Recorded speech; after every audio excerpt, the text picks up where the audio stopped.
आज हम लोग सीखेंगे कि जब हम कभी किसी कस्टमर को वहाँ जाते हैं और उसका कंप्रेसर बार बार ट्रिप करता है, मतलब हम लोग चालू करते हैं तो ये थोड़ा सा ऑन होकर बंद हो जाता है, फिर कुछ देर के बाद फिर बंद होकर फिर जब चालू करता है वो फिर दोबारा से चालू होकर बंद हो जाता है। तो उस केस में किस तरीके से पता करें कि कंप्रेसर ख़राब है या रिले ख़राब है या ओवरलोड ख़राब है या सप्लाई कम आ रही है या क्या प्रॉब्लम है। क्योंकि अगर यहाँ पे बहुत सारे टेक्नीशियन सही तरीके से चेक नहीं कर पाते हैं, जिससे क्या होता है कि कंप्रेसर सही रहता है तब भी वो ख़राब बता देते हैं। उस टाइम में क्या होगा कि वो जो कस्टमर दोबारा किसी और बंदे को बुलाएगा, किसी और टेक्नीशियन को बुलाएगा, वो आएगा, वो अगर सही रहेगा उसको चेक करेगा और उसको चला देगा तो फिर दोबारा जो आप गए हैं उसके वहाँ तो दोबारा आपको कभी भी वो जो कस्टमर है वो आपको बुलाने वाला नहीं है, और अलग बहुत सारे लोगों से बताएगा भी कि ये जो टेक्नीशियन ये सही नहीं है। तो इस तरीके से इस वजह से आपको सही नॉलेज लेना बहुत ज़्यादा ज़रूरी है। तो इस वीडियो में यही बताया जाएगा कि किस तरीके से कंप्रेसर को सही तरीके से क्लियर किया जाएगा कि ये सही है या ख़राब है। तो यहाँ पे ध्यान से समझिए।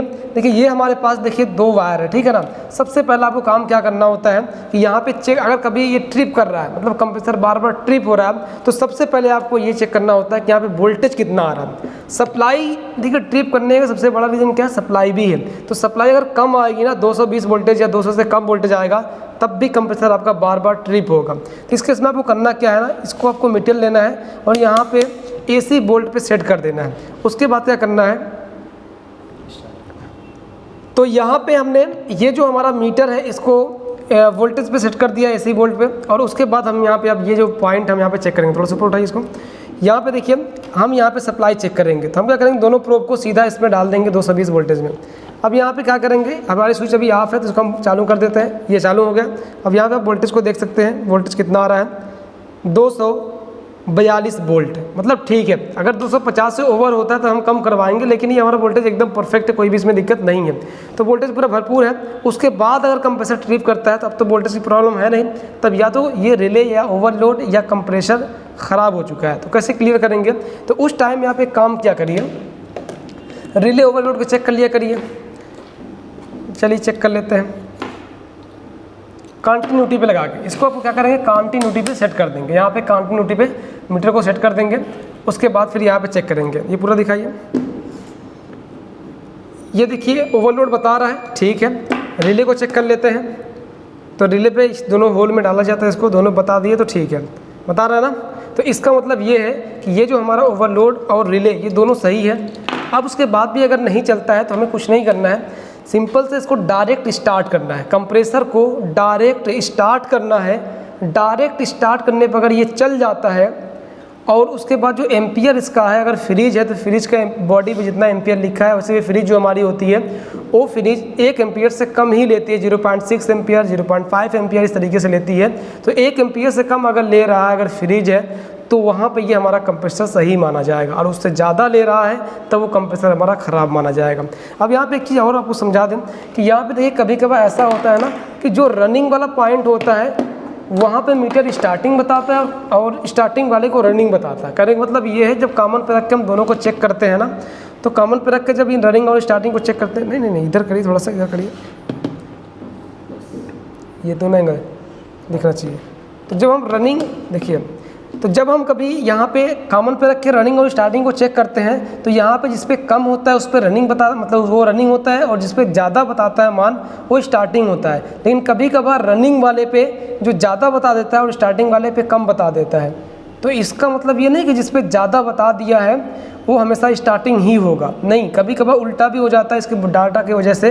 तो आपको क्या करना है ना, सिंपल से एक काम करना है कि पहली बात तो आपको रनिंग वाले सप्लाई, मतलब एक कॉमन पे रखना है, एक रनिंग वाले टर्मिनल पे रख करके सप्लाई को चेक करना है 60 मार के। अगर इस पर किसी वजह से स्टार्ट नहीं हो पाता है तब आप क्या करेंगे कि आप कॉमन वाले को रहने दीजिए न्यूट्रल, बाकी फेस वाला यहाँ रनिंग से उठा के स्टार्टिंग वाले पे लगाइए, उस पर 60 मारेगा, उस पर स्टार्ट हो गया और एम्पियर ठीक ले रहा है, इसका मतलब यही रनिंग वाला पॉइंट है। ये सबसे बेस्ट तरीका है, और इस तरीके से चेक करेंगे तो कोई प्रॉब्लम आपको नहीं होगी। जैसे मान लीजिए हम इसको स्टार्ट करते हैं कंप्रेसर को, तो यहाँ पे हम इस तरीके से तार ले लेते हैं 2, और इसको यहाँ पे एक कॉमन पे लगा देते हैं, कॉमन तो क्लियर है, कॉमन पे लगा देते हैं और एक रनिंग पे लगा देते हैं, ठीक है ना। तो चलिए मान लीजिए इसको लेफ्ट वाले पे लगा देते हैं। एक चीज़ याद रहे, हम आपको बता दें कि 90% कंप्रेसर को जो रनिंग वाला पॉइंट होता है ना टर्मिनल, वो राइट में होता है। रनिंग वाला हमेशा राइट में होता है, 90%, और 10% में क्या होता है कंप्रेसरों में कि ये बाएं तरफ भी दे देता है। तो सबसे पहले क्या करना होता है आपको, राइट साइड में ही लगा करके यहाँ पे चेक करना होता है। फिलहाल चलिए मान लीजिए हमारा यहाँ पे हम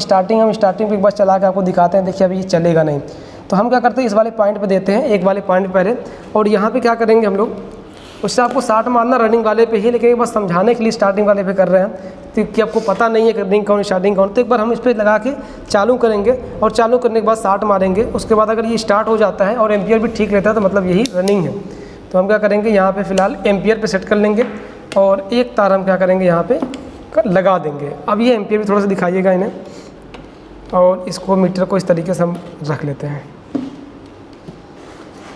अब यहाँ पे देखिए सप्लाई हमारे पास है और पूरा दिखाइए, ये सप्लाई है, और यहाँ पे इसको पहले हमने बंद कर लिया और यहाँ पे लगा लेते हैं। और हमारे पास देखिए एक स्क्रू ड्राइवर है, इस तरीके का स्क्रू ड्राइवर लेना है या फिर टेस्टर वगैरह ले लेना है। और यहाँ पे कभी भी यहाँ पे पकड़ के टच मत करिएगा वरना करंट लग जाएगा। यहाँ पे पकड़ना है जो इंसुलेटर है, और उसके बाद फिर आपको रनिंग और स्टार्टिंग को 60 मारना है। जैसे सप्लाई देंगे 60 मारेंगे। चलिए सप्लाई दीजिए, तो एक लोग सप्लाई दीजिए वहाँ से। देखिए हमने यहाँ पे मार दिया 60, और यहाँ पे आप देख सकते हैं 2.5 एम्पियर। कंप्रेसर तो चल गया लेकिन ये 2.5 एम्पियर ले रहा है, मतलब कि बहुत ज़्यादा एम्पियर ले रहा है।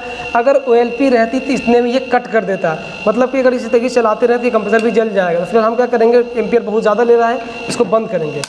कभी कभी तो ऐसा होता है कि स्टार्टिंग पे चलता ही नहीं है, ज़्यादातर तो यही होता है कि चलता ही नहीं, लेकिन इसमें देखिए चल भी गया, उल्टा चल रहा है। लेकिन ये 2.5 एम्पियर के आसपास, मतलब 2.5 एम्पियर ले रहा है, उतने में ही OLP कट कर देती रहती। तो हम क्या करेंगे, जब भी डायरेक्ट चलाइए तो ज़्यादा से ज़्यादा आप 5-6 सेकंड 10 सेकंड चलाइए, बहुत ज़्यादा नहीं चलाने की ज़रूरत है। क्योंकि डायरेक्ट चलाने में क्या होता है कि कभी अगर ये ज़्यादा एम्पियर ले रहा है, उल्टा लग गया, तो वहाँ पर कंप्रेसर भी ख़राब होने का डर है, अगर सही रहेगा तब भी। तो यहाँ पर ज़्यादा एम्पियर ले रहा था, तो हम इसको निकालेंगे और फिर ये जो इधर लगाए थे पॉइंट ने, इसको हम उस साइड लगाएंगे, इस साइड। तो हो सकता है कि ये वाला रनिंग का हम स्टार्टिंग पे लगा दिए थे।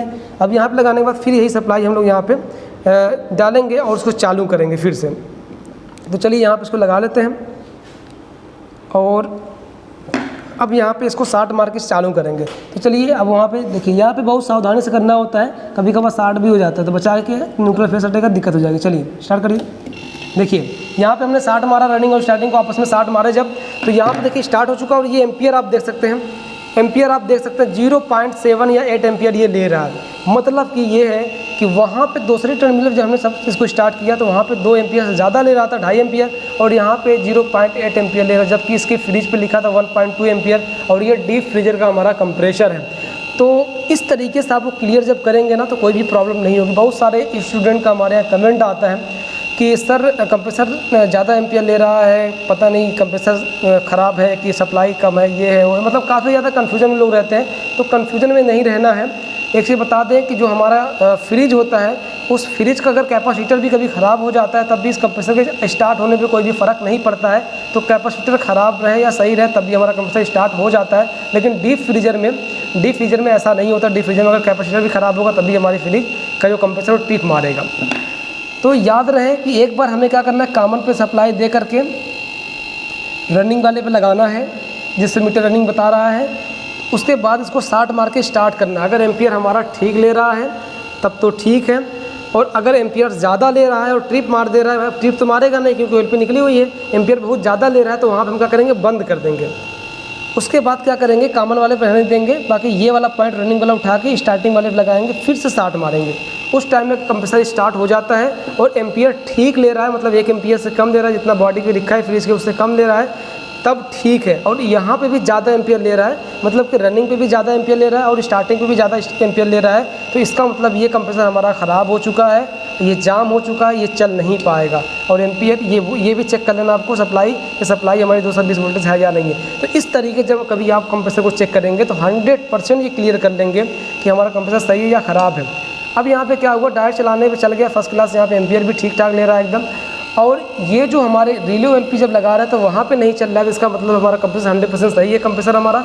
ये रिले OLP में कुछ फॉल्ट है या सप्लाई में फॉल्ट है, इसकी वजह से ये नहीं चल रहा है। तो उसको चेक करना है, चेंज करना है, उसके बाद फिर जा करके चलाना है, तो ये आपका कंप्रेसर सही तरीके से चलने लगेगा। तो इस तरीके से आपको हमेशा अपने फील्ड पर काम करना है, जिससे कि आपका जो काम है वो अच्छी तरीके से रनिंग कंडीशन में रहेगा और चलता हुआ रहेगा काम आपका, कोई भी दिक्कत आपको नहीं आएगी। तो इस तरीके से हम लोग चेक करते हैं।